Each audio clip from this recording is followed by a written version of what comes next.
Hey, what up, y'all? Mr. Cruz here, your friendly neighborhood producer, back with another video. And in today's video, we're taking a look at a new plugin from FL's latest update, Luxeverb. Let's go.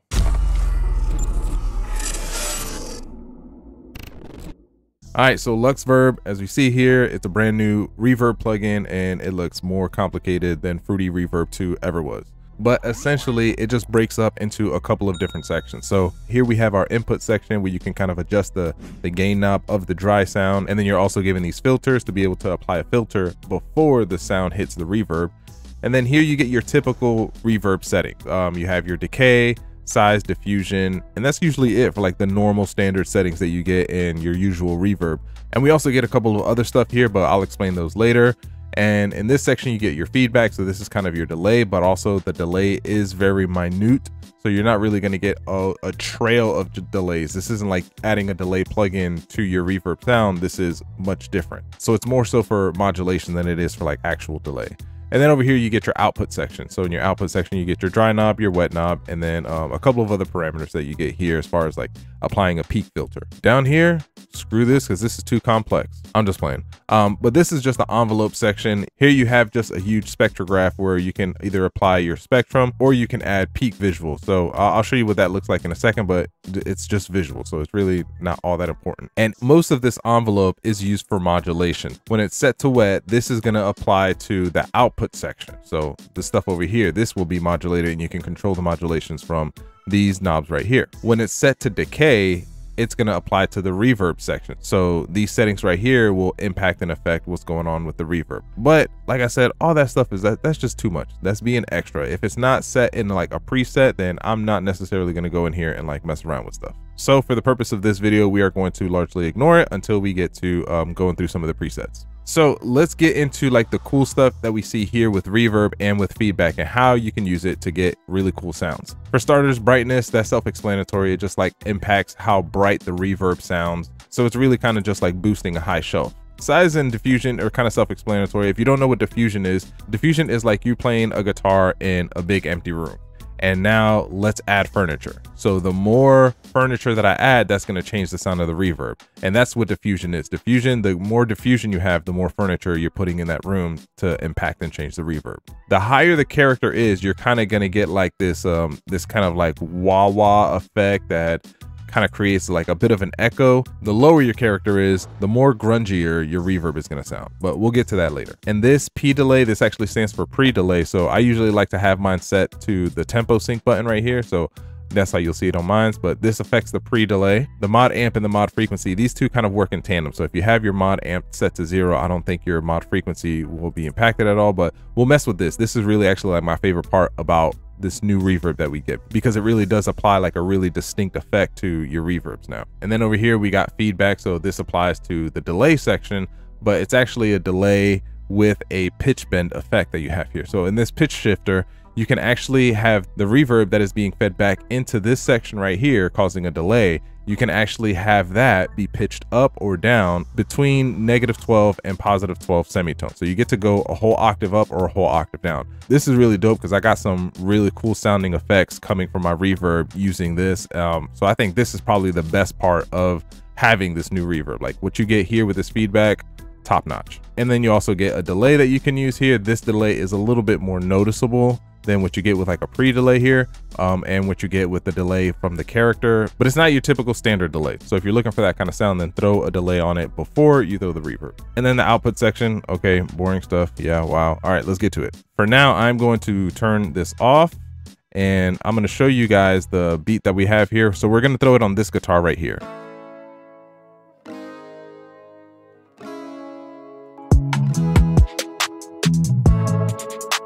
So that's the guitar sound that we're going to be using. Let's go ahead and play this guitar in solo and then mess around with some of these effects that we have here. I'm actually going to start with just the reverb here, and let's turn everything down and then mess around with some stuff here.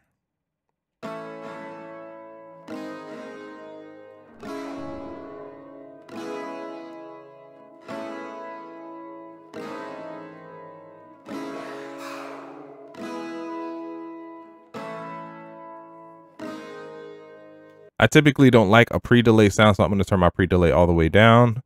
But I'll show you guys what it sounds like here with the pre-delay.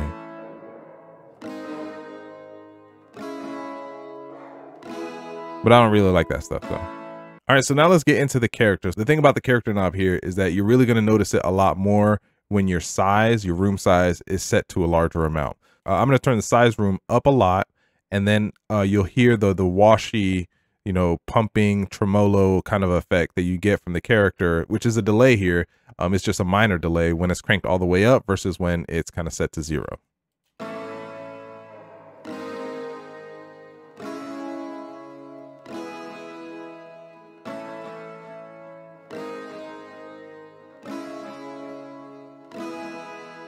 All right, so hopefully you guys could hear that, but you're getting that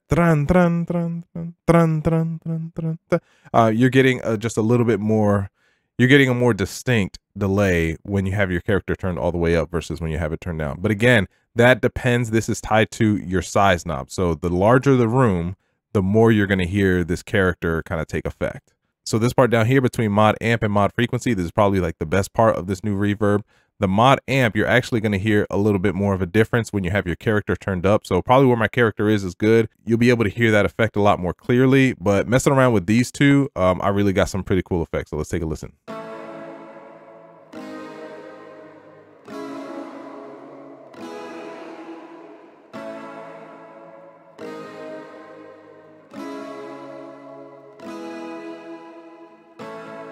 Right there, that sounds money. I didn't go into this part right here.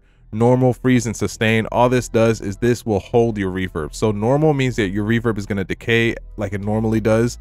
Freeze means that your reverb is going to be stuck, so it'll be constant. So check this out. If you see my video on Reverb has the exact same feature here with freeze.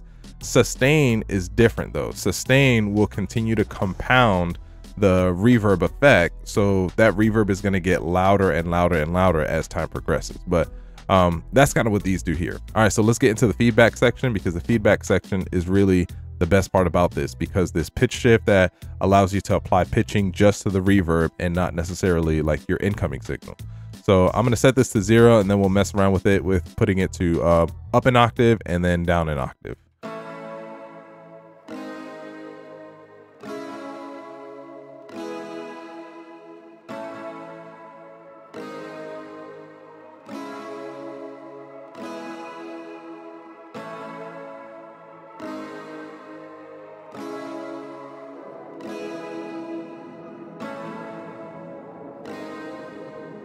All right, so before we're actually done, let's take a listen to some of the presets that they gave us, and they actually gave us a whole lot. For me, mostly, I'm going to stick to like the hall or the room stuff, occasionally a plate, especially like when I throw something on vocals, but the pitch shift stuff we're probably going to ignore because it goes into like fifths and stuff, and I don't really like that. And then the envelope again, that has to do a lot with this section down here. And since, you know, we're too busy to mess with that stuff, we're going to ignore it. So I'm going to have the beat playing, and we'll go through some of these presets and see what they got.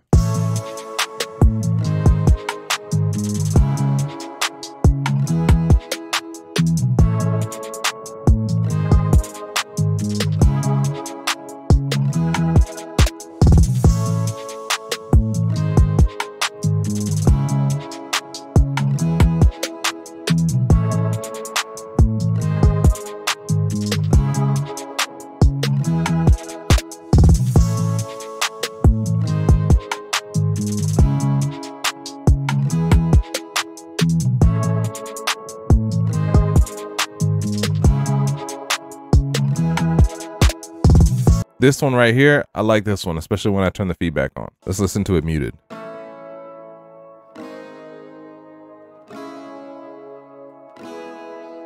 Well, anyways, that's what I got for you guys. Luxeverb. This probably isn't going to replace Fruity Reverb for me, but if ever I need something that's going to be like creepy and eerie and ethereal, I'm definitely going to hop in here and use this feedback and then pitch that reverb up. This is probably like the best part of this new reverb that we get, is this feedback section here that gives us a great opportunity to give our sounds a lot more character and a different type of feel and vibe. Well, that's what I got for you guys. Let me know in the comments below if you guys have tried out Luxeverb and what kind of results you guys have gotten from it. If you've learned anything in today's video, make sure you hit that like button. If you want to check out some more of my other FL tutorials, click right here. Outside of that, it's your boy, Mr. Cruz.